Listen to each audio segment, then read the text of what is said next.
عارفين مين هو الشهيد ودمون الأرمنتي اللي راح قابل العائلة المقدسة؟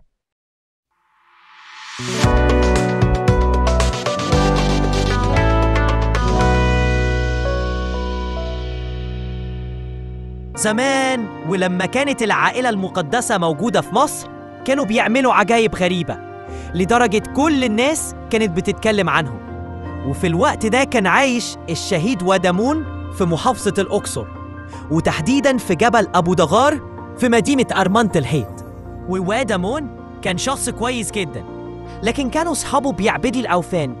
وفي يوم هم واقعدين مع بعض سمع من أصحابه عن العائلة المقدسة والعجائب اللي بيعملوها، وهنا قرر ودمون إنه هيسافر ويتأكد بنفسه، وجاهز حاله وركب حماره وسافر، بس من غير ما يقول لأصحابه.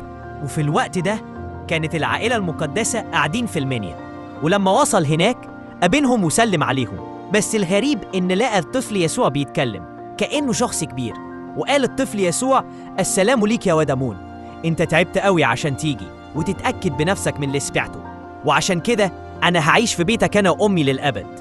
ولما سمع ودمون الكلام من الطفل يسوع سجد له وقال: أنا أتمنى أنك تسكن في بيتي وأخدمك للأبد.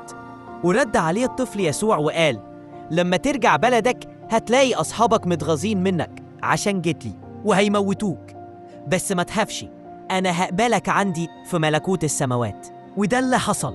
لما رجع ودمون كان الخبر انتشر في كل البلد إنه سافر يقابل العيلة المقدسة، ولقى أصحابه مستنينه وكانوا متغاضين جداً وقتلوه فعلاً. واتحقق كلام السيد المسيح واستشهد ودمون، وبيته بقى كنيسة كبيرة موجودة لغاية النهاردة باسم كنيسة السيدة العذراء وودمون الأرمنتي.